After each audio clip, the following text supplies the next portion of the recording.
fresh water. It's perfect habitat for crocs. It's built by crocodile experts for crocs. What they like is warm, smooth, murky water like this. Okay, this is fresh water, don't be fooled by the name. They live in both. They're more commonly found in fresh water. The saltwater name is ridiculous, but it has now stuck. It took 8 years to dig out and build. The owners here at Hartley's has one up the road about 400 metres, and they came down and moved everything back to here because they could build this attraction for you guys to watch them from what is as close to their natural habitat as we can get. About a kilometre to circumnavigate, which we're doing now. About a quarter of the way around. Where's everyone from? We all Aussies? US. US? US. Where US? Maryland. Chevy Chase.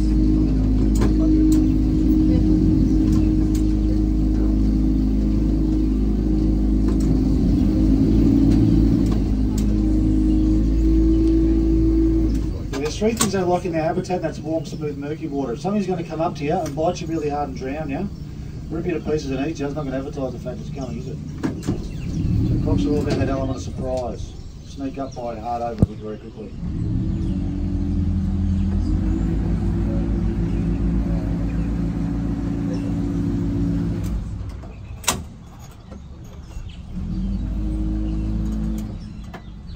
Mating season's right now. As we cruise around, I'll show you some nests. The nests are normally back a little bit from the water's edge.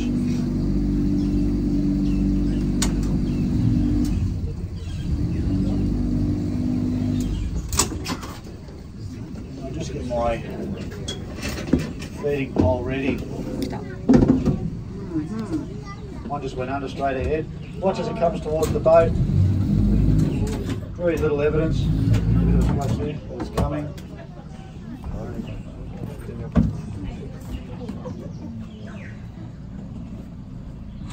Where'd that one go? We don't really know until we ring the dinner bell, like so.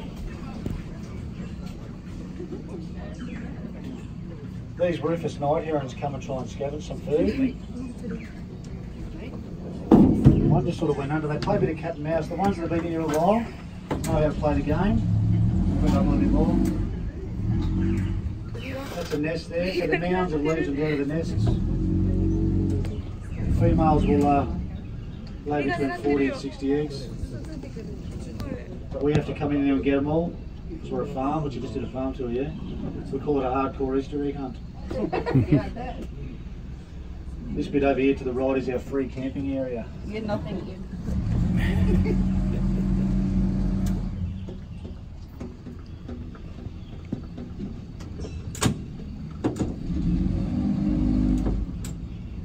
Up there, you can see the mounds, you can see a few along here as well.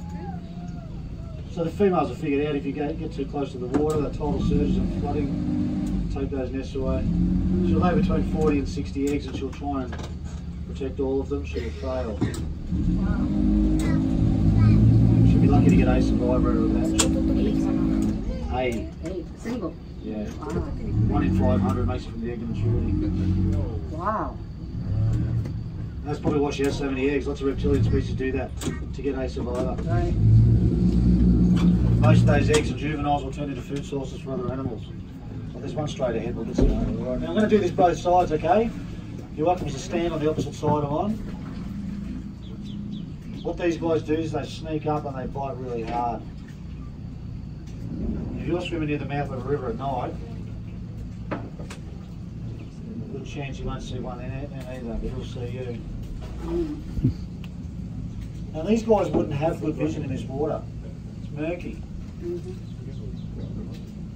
What they lack in vision, they have pressure receptors. Which are very, or nerve endings, which are very, very sensitive. Let it go.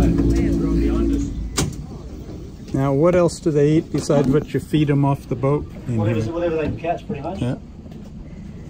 Crocodile will eat birds, fish, kangaroo, any type of meat, human beings, naughty children. Is it coming around yet? Okay, plan B. I'll move up. I'll go to a little spot up here, we get to get on both sides.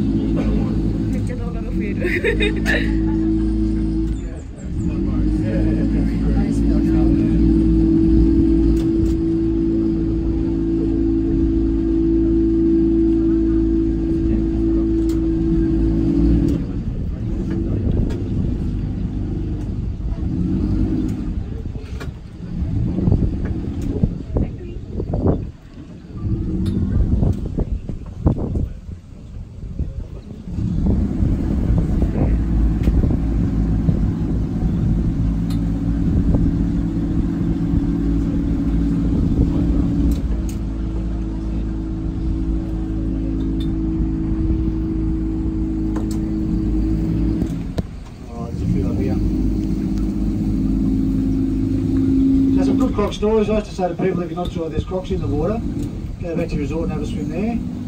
And about 7 years ago, the Sheridan Mirage Port Douglas, a 1 metre croc walked off the beach and into their lagoon pool. That's a true story. So basically, swim where you can see. I mean, if it doesn't look inviting, it's normally not. Would you get in that? I wouldn't get in that anywhere in the world. Could be broken glass, could be like a needle. Northern Australia got crocs as well. Swim where you can see feet, crystal clear and cold. If that way, if something's got to bite you, at least you can get out. That's sort of kamikaze or snappy time. Get up to it. He's not hungry. He's not, you're absolutely right. This guy, since the other big boys have been gone, has been scaring up all the other crocs to the boat. Where is he? Wait for a boat. Sorry, I Nice swallow. Got it back. Jaws like spring-loaded mousetraps, nothing bites harder than crocodiles. Hear that sound he made? That's the air displacement. And as I already had in his mouth, now he's a little bit peed off. Got it back from him because he tried to swallow. They got to loosen their grip to swallow. Come on, dude. What do you got?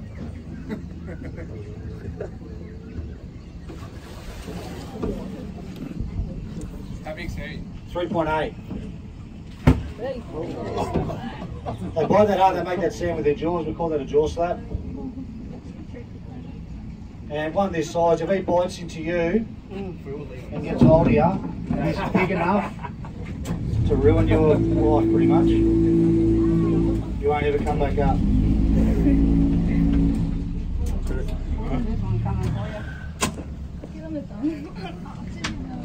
There's one of our girls. Are you hungry? I'll just show you the girls can bite pretty damn hard as well before. As we should. Yeah, well, pound for pound, just try to call. Less likely to kill people though, believe it or not. Female soldiers are less likely to cause human fatalities. Hey, bring girl. What are you doing? Get her over here. Come on. Up. Oh no. Give it back. So you can't get that out. That's how a croc rolls. Bites hard, takes down, can't get back. That's how we fish funnel. Good job, bro. She got it. Right. Sticks to be lost. Well, a few. If I lose a stick, I've got to buy another starter carton of beer. So you don't admit to it, you come back and grab it. Like some extra for you guys this side. Yeah, so if one jumps up and grabs my arm, okay, like Tom is big enough to get above here, and with that power you heard, gets his teeth in my arm, what happens to me? You go in. See you later. You'll go in, that's right. I hold you under there, he's there right there. I hold you under and drown you. Now I'm trained to dive, okay, I know I can't go in the drink. So I'm going to stay in the boat. The best result for me is going to be my arm pops out of the socket. I'm going to be lying there in a pool of blood with one arm. You guys can grab the radio and say, Nick's down, come and get us. Someone else will come out and finish the tour. Yeah, right.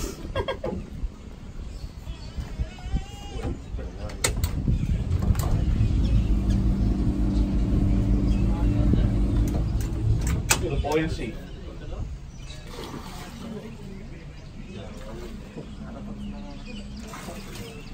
Come on, dude, come on. Show us what you got. Definitely becoming the most dominant male, this one. He's making the transition to top dog. Got a big gash on the side there, see that? Look at that.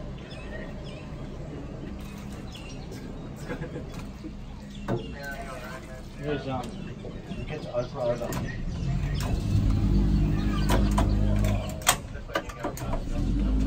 How long have you been doing this? She is.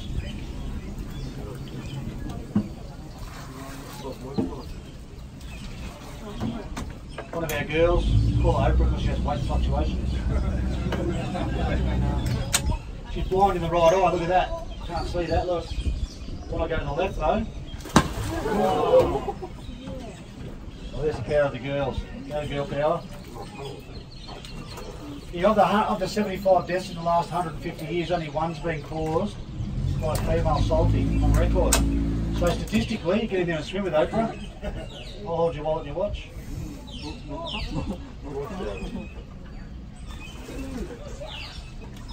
at the colour of them, just blend in, don't they? Jaw slope, yeah, come on. Come on, get your jaw slope, come on. Nearly. So you're getting a good look at them on land there. Look, they're half-tailed by measurement. The colour of them is exactly the same as the dirt they're on. And they, with that half-tailed by measurement thing, they can launch out of the water really fast. I'll just show you something. I'll put a bit of scrap out. Here we go. See who gets that. The crocs or one of the, look at the heron. Here we go. It's on. Crocs or the herons. So you got your money on? Herons. Oh, here goes Oprah. Oprah can smell it. I think Oprah's got it. Yep. There you go. So we can do it again.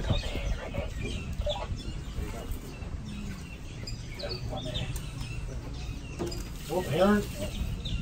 The heron's doing a risk assessment.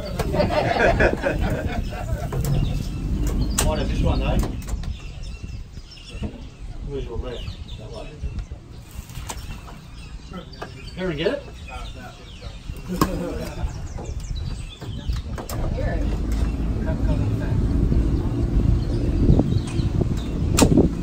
It must be blow out there on the reef. So here it comes. Right. Sometimes the heron takes real chances too. Here it goes. Someone do something cool.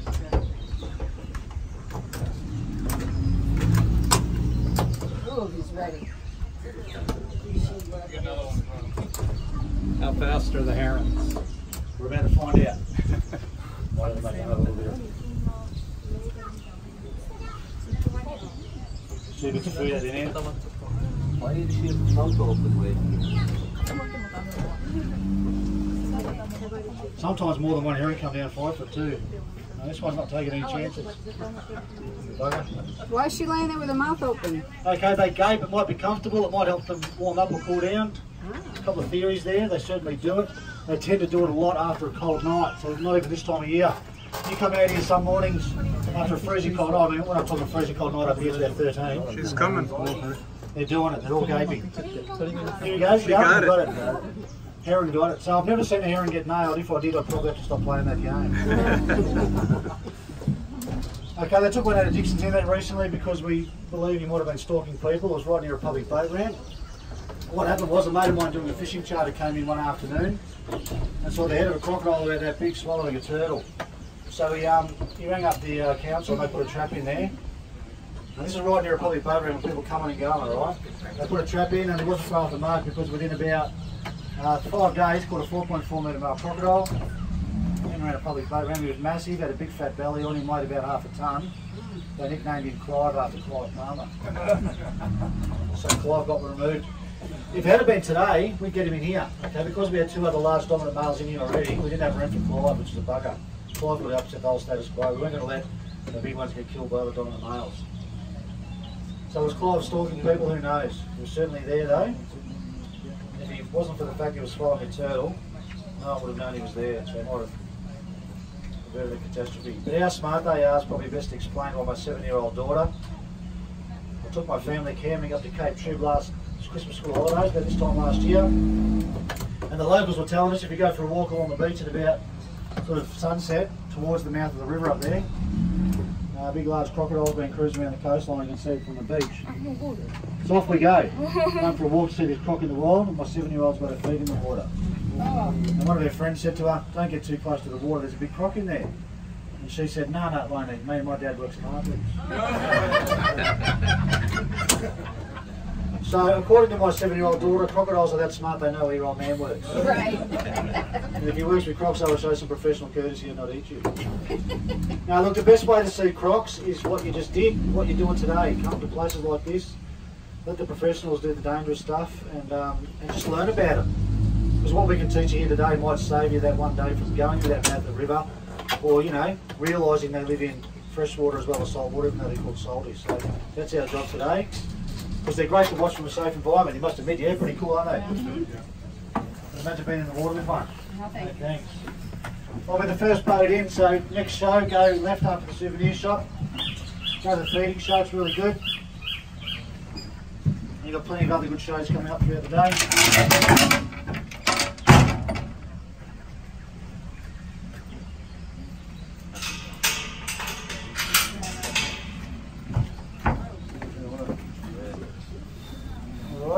ladder.